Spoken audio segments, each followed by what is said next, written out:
Minsan no, hindi naman talaga natin namimiss yung lugar o tao. Ang namimiss natin, yung pakiramdam noong nandun pa tayo sa moment na yon. Yung panahong mas simple ang buhay at mas magaan yung puso natin. Welcome to tonight's podcast. Pag-usapan natin ang nostalgia. It is time. Bakit mas masakit ang memories kapag masaya? Napansin mo ba, kung minsan, yung pinakamasasayang memories pa natin, sila rin yung pinakamasakit balikan? Hindi dahil malungkot yung memory, kundi dahil alam nating tapos na siya. Minsan isang kanta lang, isang amoy ng ulan, o simpleng gabi na tahimik, bigla mong maaalala yung panahon na genuine kang masaya. Yung tipong wala ka pang masyadong iniisip, wala pang pressure, wala pang maraming nawala.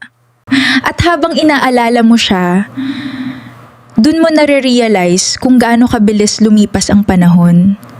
Siguro kaya masakit ang masasayang alaala kasi hindi natin namalayan na habang nangyayari sila, yun na pala yung good old days natin at hindi na sila mauulit kailanman. Masakit siya dahil totoo, dahil minsan hindi na natin mababalikan yung exact moment, hindi na pareho yung tao, hindi na pareho yung lugar, at minsan hindi na rin tayo yung dating tayo. Pero kahit masakit, beautiful pa rin siya kasi ibig sabihin lang nun, minsan sa buhay mo, naging totoong masaya ka at hindi lahat ng tao nagkaroon ng ganong klaseng memory. Oo nga, tama. Kaya hindi natin kailangang takasan yung nostalgia. Maybe the pain is proof that something once meant everything to us, and that is truly a beautiful thing to carry. Yeah. At kung may memory kang naiisip ngayon habang nakikinig, sana mapasalamatan mo yung version ng sarili mo na nabuhay sa moment na yon. Salamat sa pag-alala ng mga bagay na bumuo sa'yo. So